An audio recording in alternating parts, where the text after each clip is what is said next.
today, as I was given this title, that role of emission accounting, this is something which is very close to my training. By training, I am an environmental scientist with a PhD in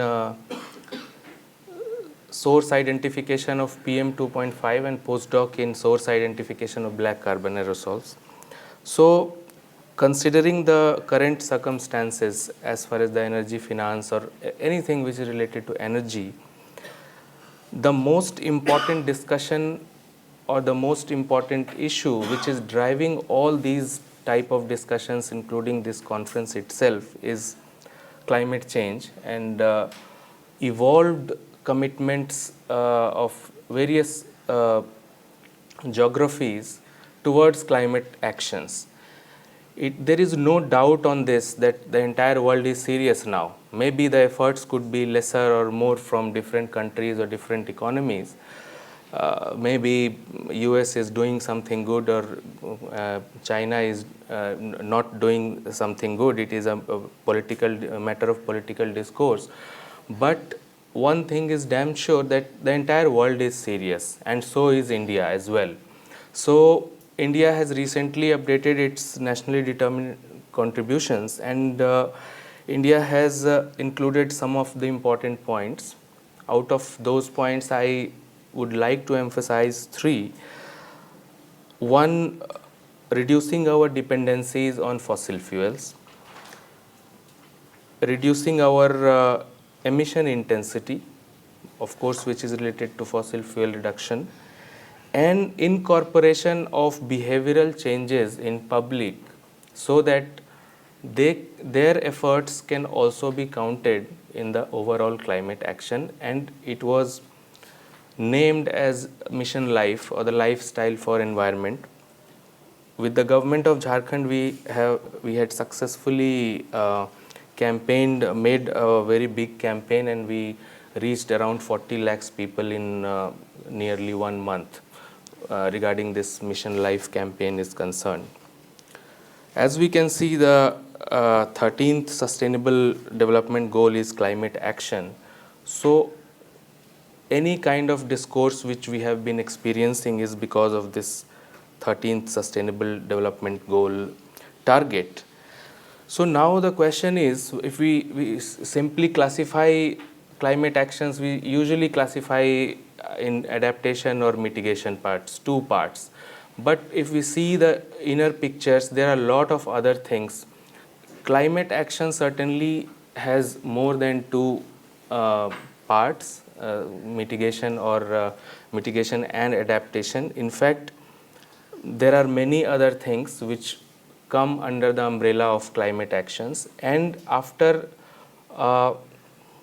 rigorous brainstorming for nearly 2 to 3 years, the government of Jharkhand and our organization, we did more than 200 stakeholder consultations. We met with many people from various tiers, including from the senior policymakers, chief ministers, until the grassroots NGOs. And after that rigorous consultation activities, inclusive consultation activities, the government of Jharkhand has identified these 8 thematic areas and classified under climate action. One of that, I mean, you can read, otherwise I can also emphasize some of the important thematic areas like coal transition, energy transition, mobility transition, or the clean energy application for transport sector. Some of the important discussions will definitely come in the next sessions on investment and finance, because it's an energy finance conference. But as far as my talk is concerned, it is about the decarbonization pathways. So eventually we have to do something to develop a low carbon economy or to promote a low carbon economy.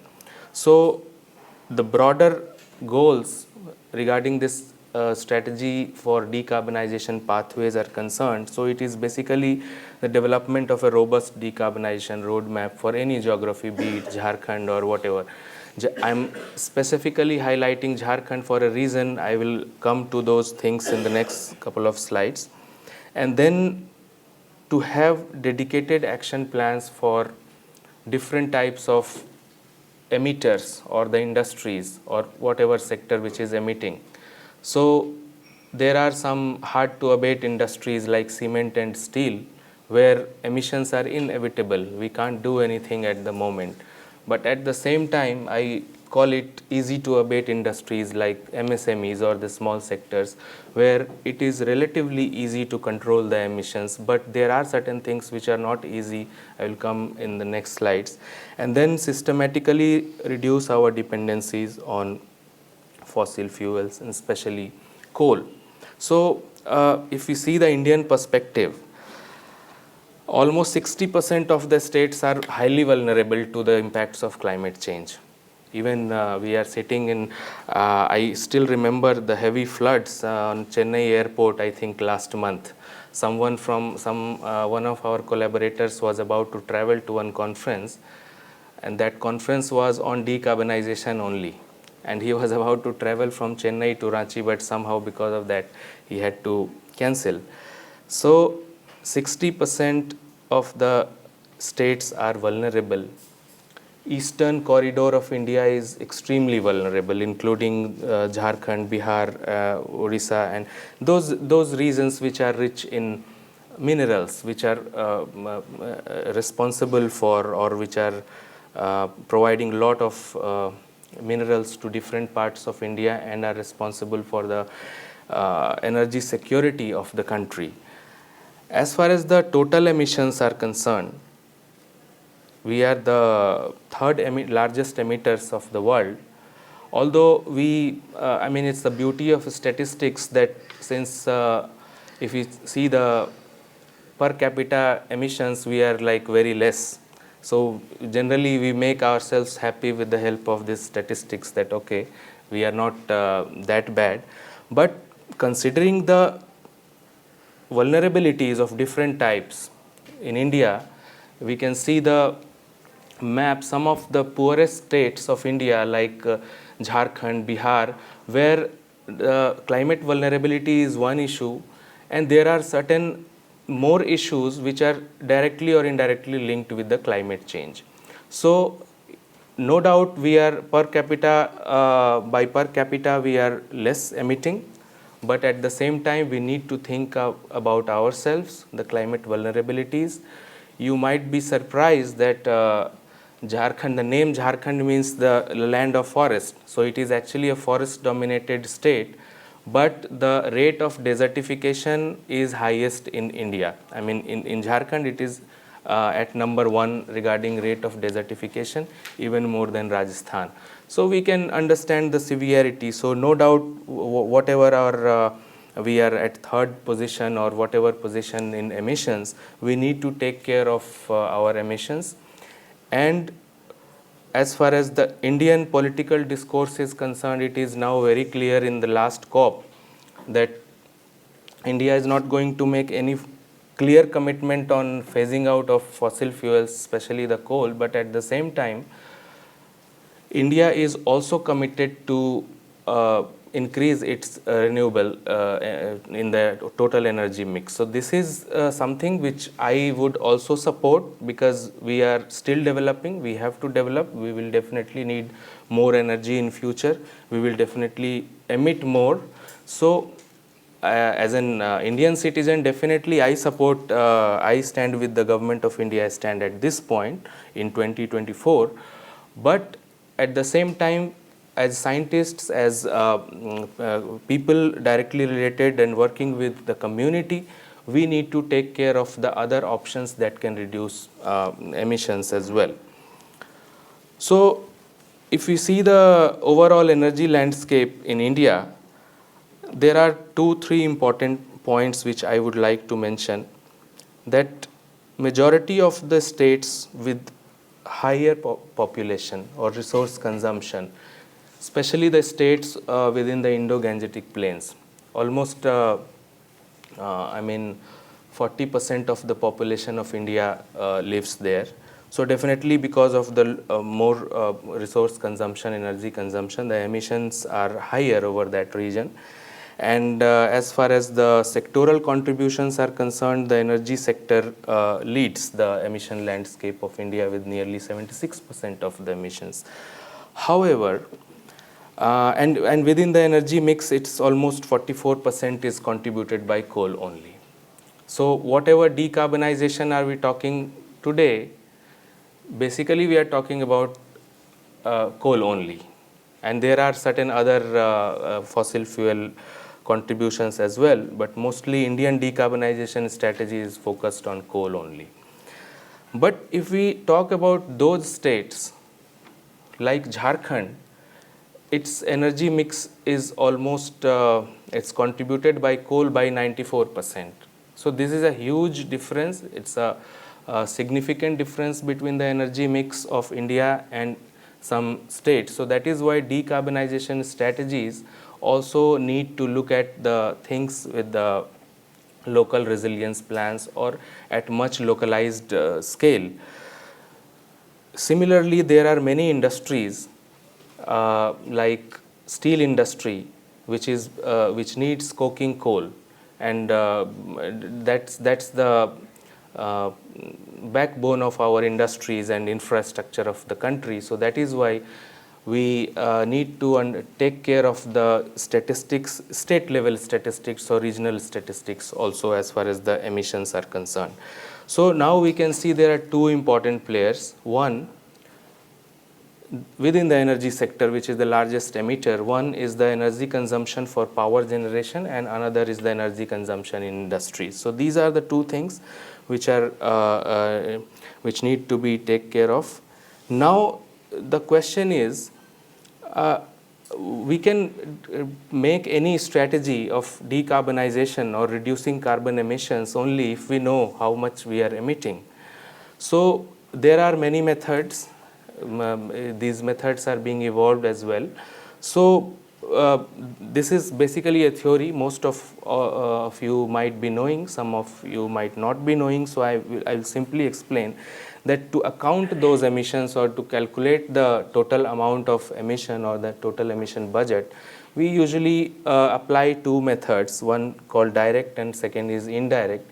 Direct emissions are the emissions coming out of any activity like burning of fossil fuels or any manufacturing unit or whatever where we are directly using the fossil fuel.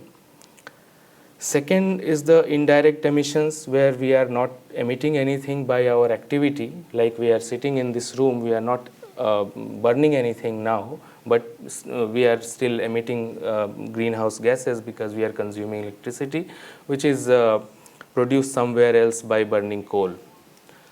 Now with time there was another method evolved that is called scope 3 emissions. The first two were scope 1 and scope 2. The third is called scope 3, which is nothing but the scope 1 emissions only, but for the value chains. For example, I am running a factory, I am producing something, I am manufacturing something, and I am emitting something. So that will be in the scope 1 emission. Similarly, I am getting raw materials from some other places through some other supply chain units. Then I am preparing something and then I am selling it to at the downstream.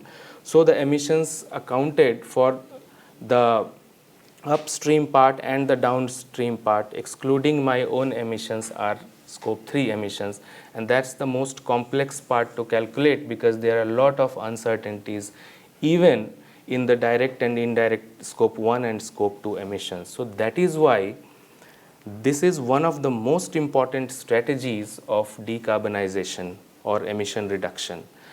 We must know to an extent, to a certainty, to a significant level of certainty, that how much are we emitting.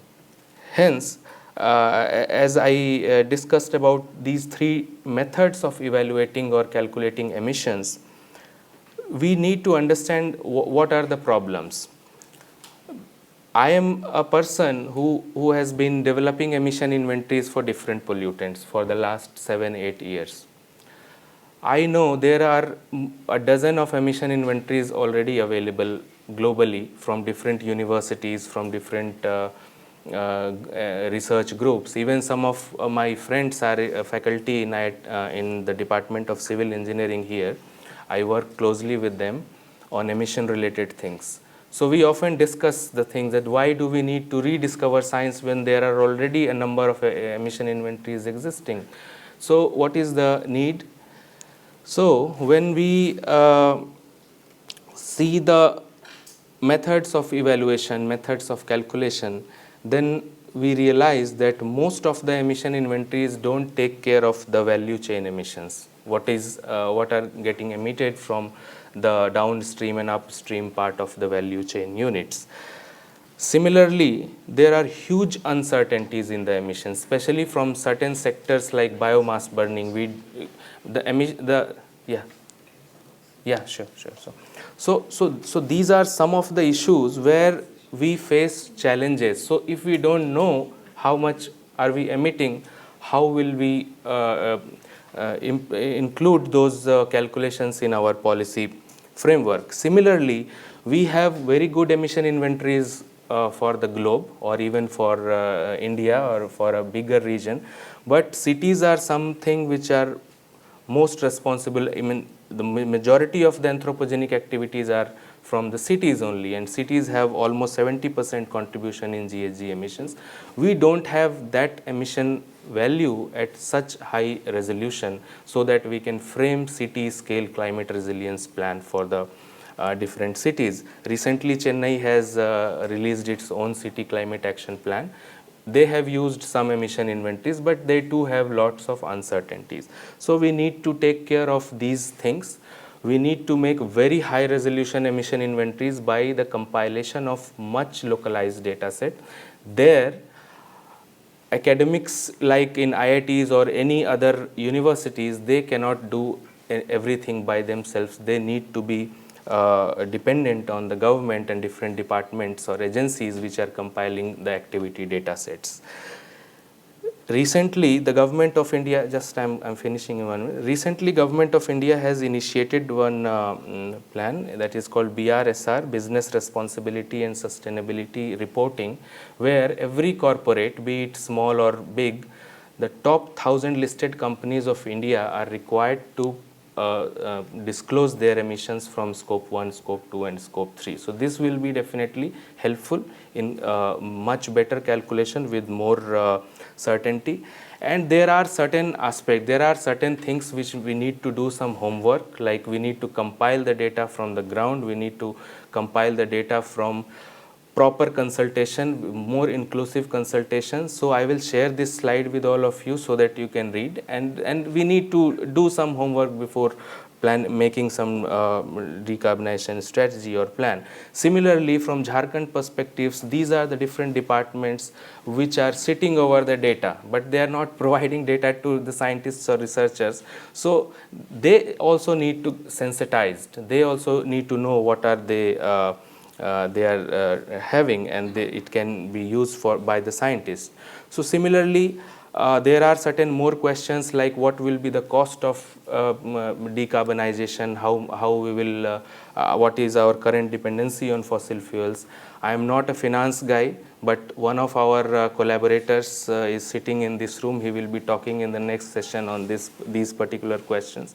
So I am leaving it for another speaker. So with this, I would like to thank the organizers for inviting me, and just I would like to conclude by this question that we need to question ourselves, that how much are we responsible for providing support for the improvement of the emission inventories through science or through research or whatever mechanism it could be. So thank you so much.